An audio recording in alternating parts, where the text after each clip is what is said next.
Penerapan teori. Penerapan teori. 1. Pertimbangan tentang hubungan atau teori modal sosial. Pengembangan komunitas tahu secara inheren bahwa kualitas hubungan sosial sangat penting untuk membangun solidaritas dan inisiatif komunitas yang sukses. Persahabatan, kepercayaan, dan kemauan untuk berbagai beberapa sumber daya merupakan bagian integral dari tindakan kolektif. Pengembangan komunitas membangun secara intuitif. Berdasarkan hubungan ini, ilmuwan sosial melihat hubungan ini sebagai bentuk modal. Modal sosial adalah seperangkat sumber daya intrinsik untuk hubungan sosial dan termasuk kepercayaan, norma, dan jaringan. Hal ini sering berkorelasi dengan kepercayaan pada lembaga publik, keterlibatan masyarakat, dan pembangunan ekonomi mandiri, kesejahteraan, dan kebahagiaan masyarakat secara keseluruhan. Kepercayaan adalah bagian dari hubungan sehari-hari. Kebanyakan orang percaya bahwa bank tidak akan mencuri rekening mereka, atau bahkan ketika mereka membeli 1 pon daging dari toko kelontong, beratnya tidak akan berkurang. 2. Pertimbangan tentang struktural atau fungsionalisme. Penting untuk melihat struktur yang mendasar kapasitas organisasi dan kelompok untuk membawa atau menghentikan perubahan. Pada intinya, struktur berkaitan dengan konsep keagenan atau dari Ginders. Konsep teoritis yang berkaitan dengan struktur dikenal sebagai fungsional struktur. Ini juga disebut sebagai teori sistem, teori keseimbangan, atau hanya fungsional. Menurut kerangka teoritis, masyarakat mengandung struktur-struktur tertentu yang saling tergantung, yang masing-masing menjalankan fungsi-fungsi tertentu untuk pemeliharaan masyarakat. Struktur mengacu pada organisasi dan institusi seperti perawatan kesehatan, entitas pendidikan, bisnis, dan nirlaba atau kelompok informal. Fungsi mengacu pada tujuan, misi, dan apa yang mereka lakukan dalam masyarakat.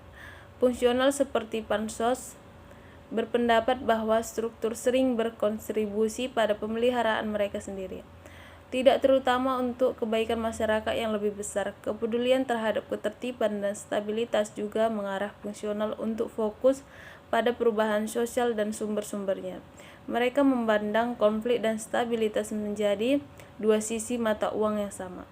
Jika seorang praktisi pengembang masyarakat ingin membangun kapasitas masyarakat, ia harus memperhatikan kapasitas organisasi untuk merangsang atau menghambat perubahan. 3. Pertimbangan tentang kekuasaan atau teori konflik. Kekuasaan adalah isu kunci ketiga untuk pengembangan masyarakat. Kekuasaan adalah kontrol atau sukses ke sumber daya, tanah, tenaga kerja, modal, dan pengetahuan. Karena pengembangan masyarakat membangun kapasitas, perhatian tentang kekuasaan menjadi sangat penting. Wawasan tentang kekuasaan cenderung ditemukan dalam ilmu politik atau sosiologi politik.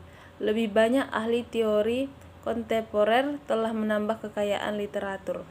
Bagaimana teori konflik dapat menjadi panduan bagi praktik pengembangan masyarakat? Pengorganisasian komunitas cenderung lebih siap menerima teori konflik sebagai komponen penting dari pekerjaan mereka. Namun dapat dikatakan bahwa pengembangan komunitas juga membutuhkan teori konflik jika tujuan mereka adalah untuk membangun kapasitas. Perbedaan kekuasaan merupakan realitas kehidupan masyarakat dan perlu diperhatikan seiring dengan perkembangan yang terjadi.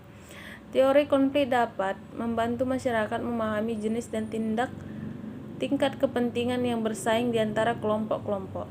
Hal ini juga dapat menjelaskan distribusi kekuasaan, baik berkonsentrasi di tangan segelintir orang atau didistribusikan secara lebih luas.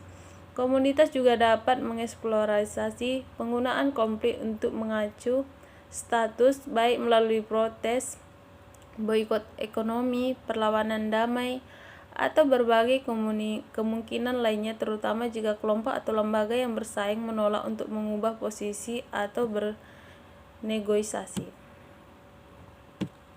Keempat, pertimbangan tentang makna bersama atau interaksionalisme simbolik.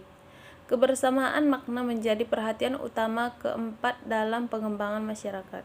Jika lapangan berkomitmen untuk membangun atau memperkuat solidaritas, maka praktisi harus peduli tentang makna yang diberikan oleh orang pada tempat orang atau peristiwa.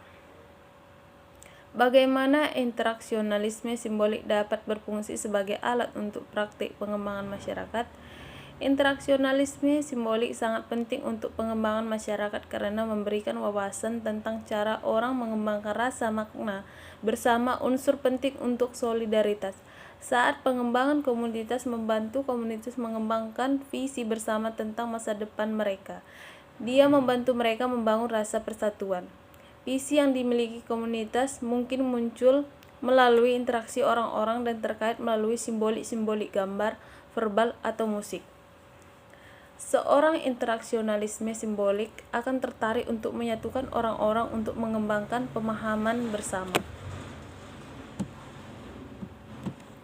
Kelima, komunikasi untuk perubahan atau teori tindakan komunikatif. Dapat diasumsikan bahwa pembangunan masyarakat terjadi dalam konteks demokrasi yang deliberatif dan partisipatif. Pembicaraan di depan umum bukan sekedar pembicaraan. Itu penting untuk partisipasi demokrasi. Ini tentang pemikiran pilihan kebijakan publik. Musyawarah terjadi ketika publik meneliti dampak dari pemilihan potensial dan mencoba seperti halnya seseorang mencoba pakaian sebelum membuat pilihan. Dalam pengaturan seperti itu, pembicara publik melibatkan diskusi yang kaya di antara berbagai jaringan. 6. Motivasi pengambilan keputusan atau teori pilihan rasional. Model manusia ekonomi rasional diusulkan oleh Alfred Marshall pada tahun 1895. Dia percaya bahwa manusia tertarik untuk memaksimalkan utilitas, kebahagiaan, atau keuntungan mereka. Orang yang rasional akan menyelidiki setiap alternatif dan memilih yang paling sesuai dengan kebutuhan individunya. Sementara Marshall menyadari bahwa keputusan irasional dibuat. Dia percaya bahwa sejumlah besar perbuatan keputusan akan beroperasi dengan cara semaksimal dan membatalkan tindakan irasional. Marshall berasumsi bahwa semua informasi yang relevan tersedia bagi orang berekonomi dan bahkan dia dapat memahami konsekuensi pilihannya. Bagaimana teori pilihan rasional dapat berfungsi sebagai panduan untuk praktis pembangunan masyarakat? Pengembangan komunitas tahu bahwa sementara orang mungkin memiliki kekhawatiran, mereka juga memiliki kebutuhan mereka sendiri dan membuat pilihan tentang bagaimana menginvestasikan waktu mereka. Ada banyak tanggapan kreatif terhadap teori pilihan rasional, misalnya program master tukang kebun, koperasi penyuluhan, penawaran pelatihan hortikultural, tetapi peserta harus secara sukarela kembali ke masyarakat untuk menerima pelatihan. Program kepemimpinan telah bermunculan di banyak komunitas di mana para peserta mendapatkan keuntungan dari perluasan jaringan dan basis pengetahuan mereka. Pengalaman positif mereka dalam bertemu dan bekerja dengan orang lain dalam pengaturan kolektif mengarah pada keterbukaan dan keterlibatannya yang sangat besar.